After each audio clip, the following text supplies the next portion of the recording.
Yes. Owebulu maka ụmụ Igbo niile nụ. Ụmụ Igbo jembe nwilo. Anyị zuru keme. Mezienụ na anyị na-agba mbọ nụ. Ụmụ Igbo na-azụ afịa nụ. Ụmụ Igbo na-alụ ọrụ aka nụ. Ụmụ Igbo na-agụsịkwa akwụkwọ nụ. Anyị nọ n'ọlụ oyibo nụ. Ụfọdụ nọzi obodo oyibo nụ wee na-agbanye bụ mbọ nụ.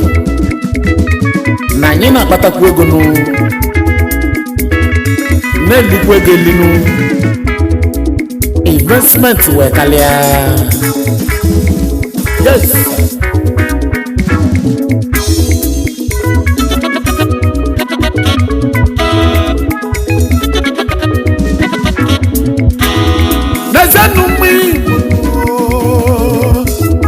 Igbo jebe nwilo nenu.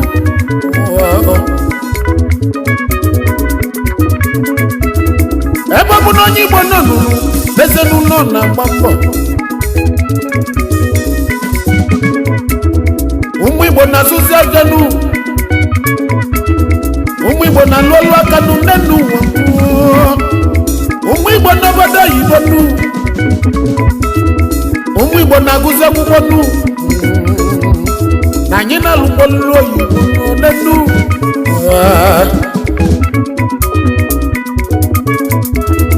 Ụmụ Igbo na-akpata ego nụ. Na anyị na-elikwa ego li.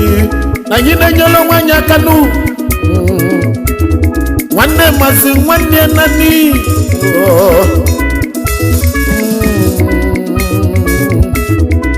Onye jebe ọkpọrọ nwanne ya. Maka na ego adịghị eme anya ụya nụ. Na ụmụ Igbo nwere ego nụ. Iluzi obodo oyibo na ụmụ Igbo nwere ego kalịrị akalị. Anyị nọ China. Anyị nọ Japan. Asia niile na anyị bi ebi nụ. Anyị na America. Ụmụ Igbo nọ Europe. Anyị nọzi Arab countries dị iche iche nụ. Ịbataza n'Africa na anyị jụrụ eju bala abalị nụ. Maka na ụmụ Igbo zuru ka eme.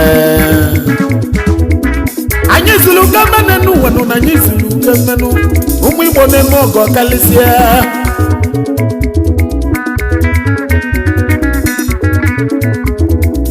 Anyị na-agbapụ mmiri nụ. Na anyị na-etinye ọkụ. Anyị na-enyere ụmụ ogbenye aka n'enu. Na anyị zuru ka eme. Anyị na-edozikwa ụzọ. Ụmụ Igbo jembe nwilo. Yes sir. Ekene dịlụ n'ụmụ Igbo. Nabasulu keme. Nabasulu keme. Ụmụ Igbo akaliga ego nnenu. Nabasulu keme. Anesizi ụmụ Igbo nkọnụ. Nabasulu keme. Na anyị na-enyere onwe anyị aka nụ. Nabasulu keme.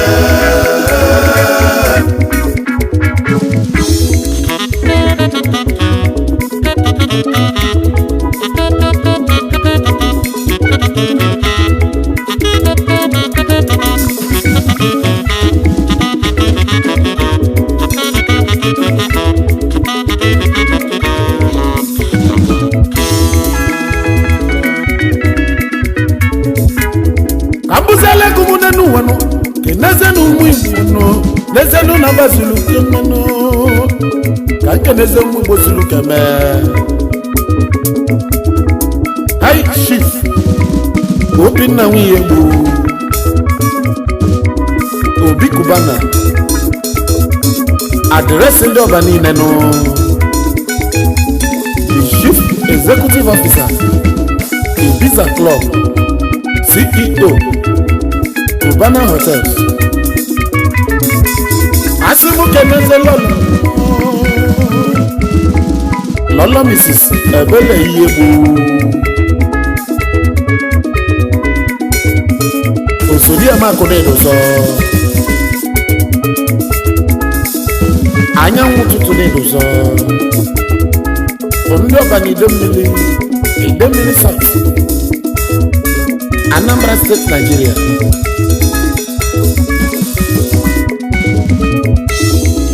n'ọdọgụ kalile ọdọgụ n'onye nwere n'onwere esomogoda lụrụ n'ebusi Chief Emis Ike ọhaneze ndị Igbo na Dakar, Senegal. Ikenga ndị mgbagbu ụwa Chairman Dakar Importers, CEO Abana Autos, Mercedes-Benz importer and exporter of all kinds of motor spare parts, Dakar, Senegal. Aguna Chamber Bilinu, Aguna Chamber 1, Enugu State, Nigeria. Aguna Chamber, Nundi Enugu State, known as Senegal. Ojule Mogo Bilinu, Ojule Mogo, na Senegal ni Sobili. Osimu Kenelo Lianu, Lolo Mrs. Beatrice Uchechukwu Ugezumba Ondezago Enugu State, Nigeria. Ọkwa Senegal kunu bizebinu Abule kumbu wesobenu Nezono nyokadili Nenu odogu Masi Emenike mokugbo Nenu nye mbakwa bonu Mbakwa bobide Nidoso Menai Worldwide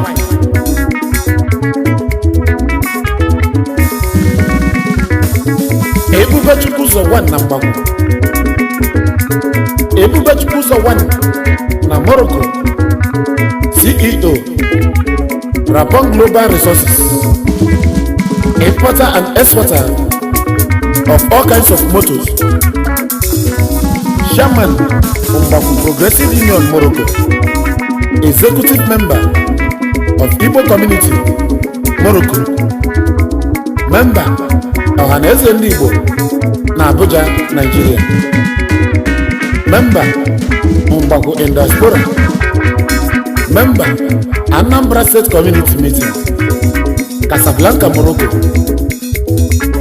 Onye Umudiana Amezike Mgbagwo Anambra State, Nigeria. Morocco based. Abula gumu wesobenu onye oga dilo. Ezomo gono dusomo. Honorable Chief Shooks Chilaka Ike Jemba Ndimbise Akubaro Ọha Ụmụ Ọkrịka Ọkrịka 1 of Ụmụ Ọkrịka. CEO Magnus Group South Africa. CEO Medic Multi Logistics Limited, Nigeria.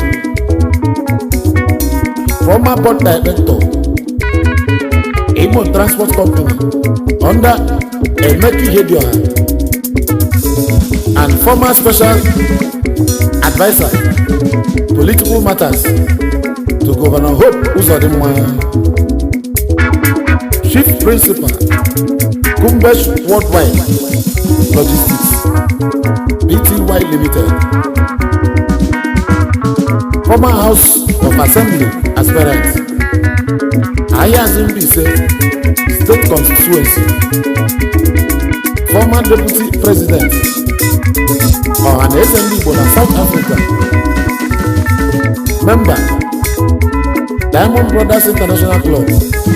Osimuke Nelulo Iyedia Mrs. Grace Nnenna Chilaka Asadi Kemba Osodi Eme Ụmụ Ọkrịka ma Ụmụ Ọkrịka Ayazumbise Akubaro Ọha Ụmụ Ọkrịka Ancient Kingdom, Imo State, Nigeria. South African based lady. So Onoga Dilima Omongo Ogbuefi Obinna si Okonkwo Obi Coastal Road Gambia ezi nwanyị dị asọ n'Enugu Ajaishi ekwusigo Anambra State Nigeria. The youngest landlord who need to sonu. The youngest landlord na Gambia. CEO Dimas Concept Nigeria Limited. CEO Obio Okonkwo Investment Nigeria Limited. CEO Obilong Global. CEO Sidon Investments.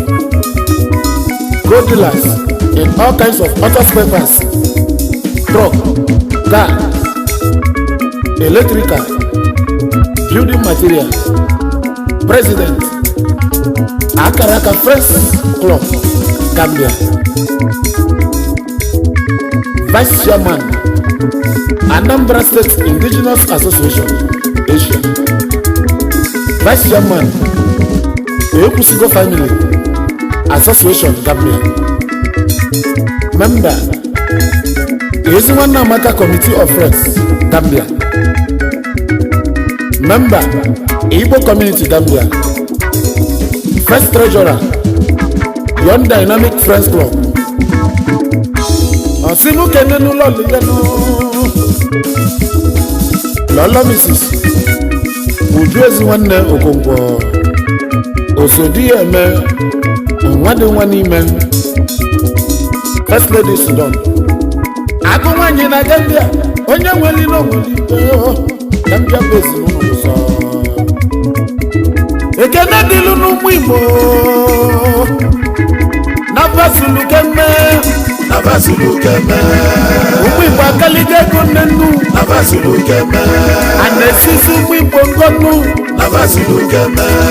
Na anyị na-enyere onwe anyị aka nụ. Navasulu Keme.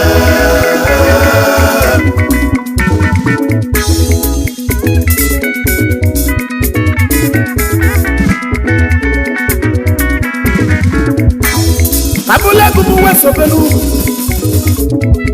Omanwu pula podogu Honorable Prince Peace Aharanya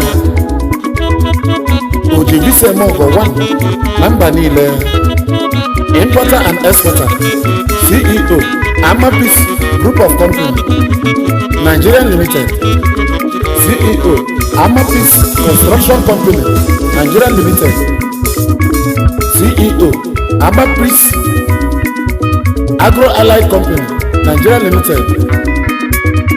CEO Amapis Travel and Logistics Global Nigeria Limited.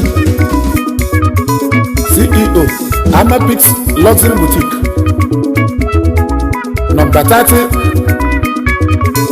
Asa Aforiogon Street, Airport Road, Ajao Estates, opposite Access Bank PLC, Lagos State, Nigeria. Good morning, China. Good evening, Russia. Good night, Nigeria. Member, Nigeria Military School, Officers Mess, Zaria. Member, DCRC, Police Committee Relations Committee, National Headquarters. Osimu Kenelo Leano. Lolo Mrs. Amarachi Prince Aranya. Lolo Prince Osodi Emewa. CEO Amapis Luxury Hair. Akanele Luxury Hair na Vietnam. Mother of 5.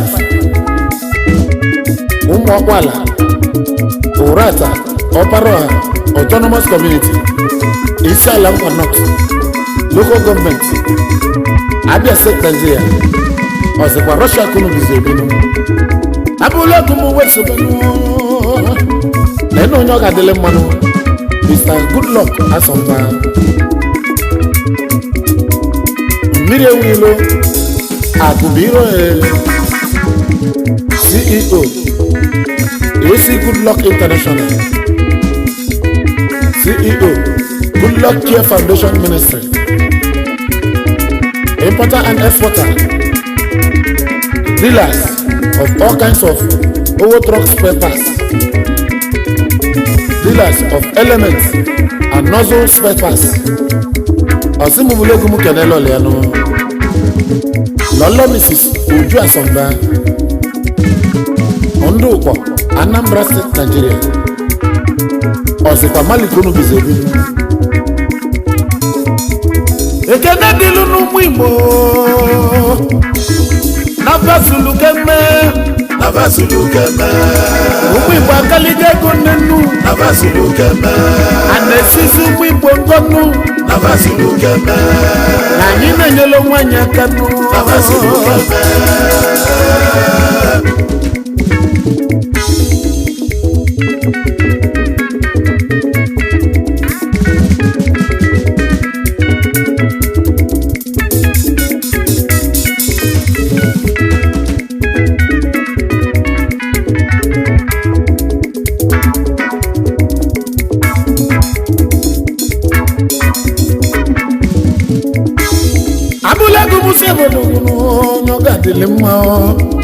Honorable Francis Shade Osisuri, Capital Oil, Bamako Mali, CEO, dealers of air conditioned parts, Chairman, Imo Progressive Community, Bamako Mali. Osimu kenenu loduyanu nodusu, Lolo Mrs. Chisom Cynthia. Undu munoha, undi itolu, Imo State, Nigeria. Osikwa Malikunu Bizebinu. Neno dogu kalilo dogunu, dogu kalilo dogunu. Odoga diri manu.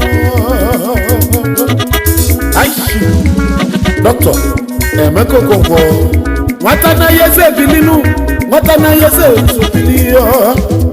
Watana yeze one of uli. Imoni Nidoso, CEO, 5-Star Music, CEO, Borisa Nigeria Limited, CEO, Emi Cargo and Shipping Services, Nigeria Limited, CEO, Mary Merit International Limited. Kanke na samanu, kanke nesenu lobijanu, nesenu no dusu.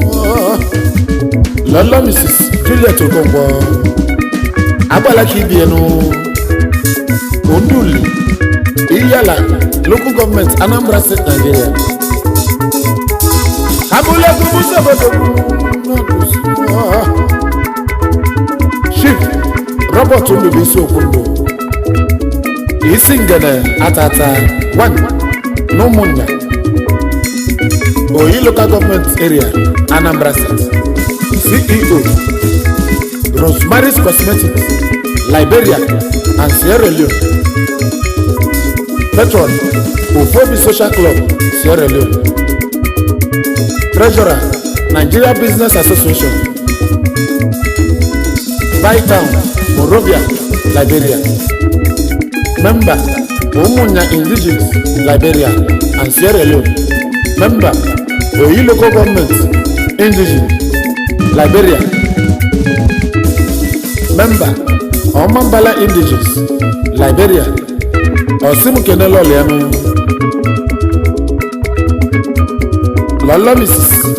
Benedicta Iruaku Noma Ukundo, Odoziaku Mwanyoma, Onyaka Ebonyi State. Isingenesimu Kenenu. This woman of Flonanyano, Honorable Chidabelo Bundo, aka Colombo, Abulagumu Kene, Honorable Ugonna Okundo, aka Ugonna, Councilor, Watu, Umunya. Kamuka Nesuponyoga Pilima, Honorable Ebubechukwu Okundo. Otu wabego n'ụmụnna na-edosa ekene dịlụ n'ụmụ Igbo Navasulu keme ụmụ Igbo akalike ego nnenu Navasulu keme anesisi ụmụ Igbo ngonu Navasulu keme na anyị na-enyela nwanyị aka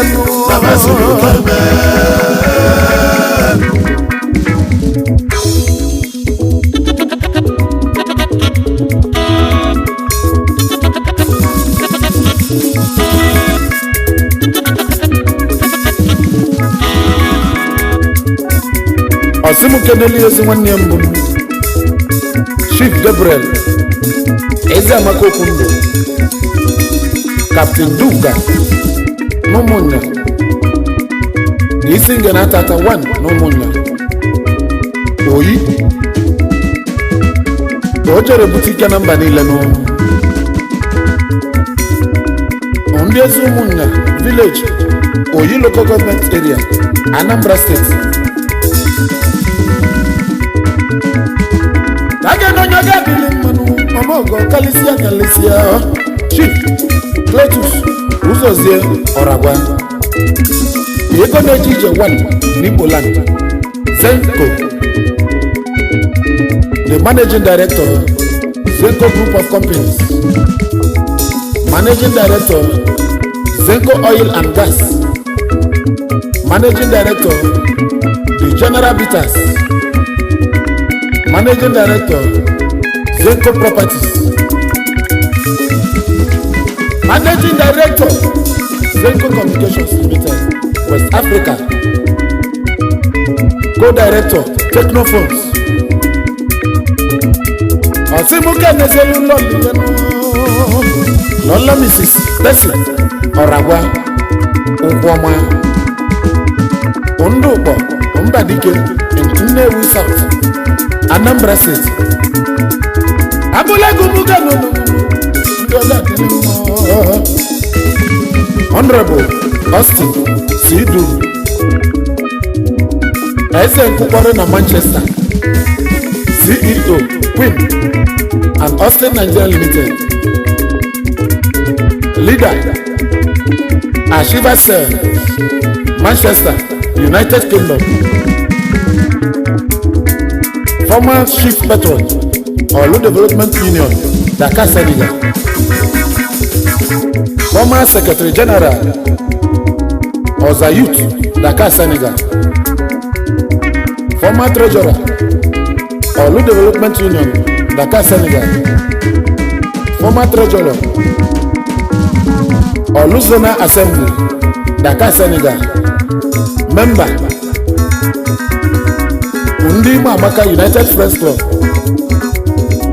Member Supreme Friends Club Dakar Senegal Member Diamond Rock Connection Imo State Osimbulegum Kenelo Leano Lolo Mrs. Queen Osindu Queen Fashion World Asawany Omo Obidia Eze Nkwukwara Simuke Neselienu Ondo ya niile n'ụwa gba gburugburu Ondu Muzike Olu Imo State Nigeria Ọsịkwa London kunu bizebinu Ekene dịlụ n'ụmụ Igbo Nabasulu keme ụmụ Igbo akaliga ego nnenu Nabasulu keme Anesisi ụmụ Igbo ngọnụ Nabasulu keme na anyị na-enyela nwanyị aka Nabasulu keme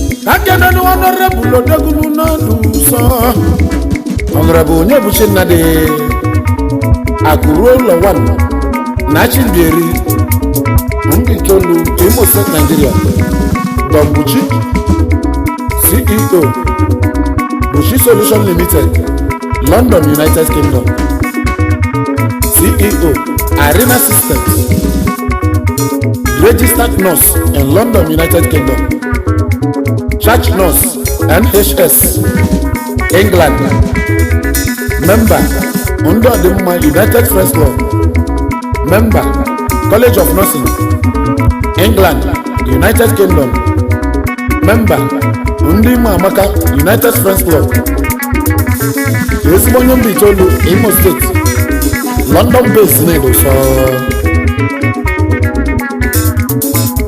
Lezen onye ọga dịrị mmanụ. The international music promoter Mr. Iwuze Uche Nelson enyi udo ka mma na mba dị iche iche. Uche Mbaye ọgba aka rịọchi mmecha ọhịawa nke izizi nke mbụ na mba niile. O buwere ụzọ ndị egwu Igbo highlife na mba dị iche iche. An international music promoter worldwide. Founder Dakar Pioneers in Senegal. Founder Ndị Ọdịmma United Press Club. Founder Ndị Ime Amaka United Press Club. Founder Friends at Heart Welfare Initiative. Osimuke nenu Lolo Mrs. Iwuze Mary Blessing Akademma Nwokoro. Eze nwanyị enyi udo ka mma. Ondumbi Tolu in Imo State, Nigeria. Worldwide based in Edosa.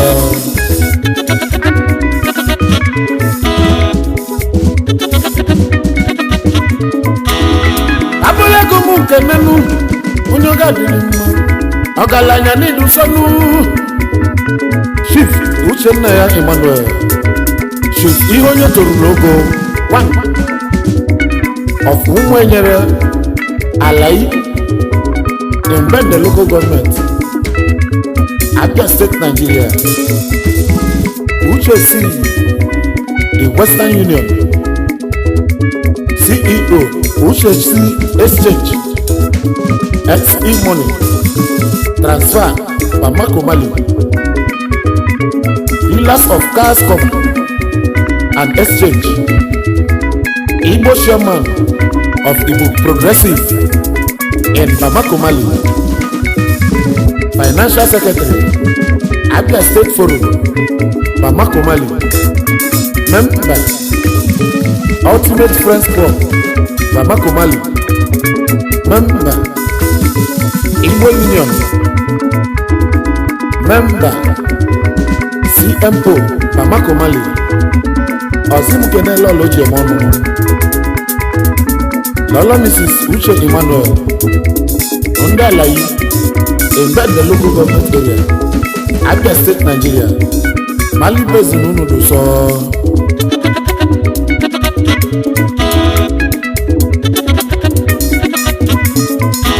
Umwe nanyi zulu kemenu, nanyi ne mesi kenu, nanyi ne lisi kenu. Ana makanu, amasa kenu bibenisinu, oronya kamu mekunenu. Umwe bakalige kunu nenu, nanyi zulu kemenu, nanyi no zimbabwe chishenu, wene kenu. Umwe bonanyi kalila kalinu, Igbo kemenu, naba zulu keme.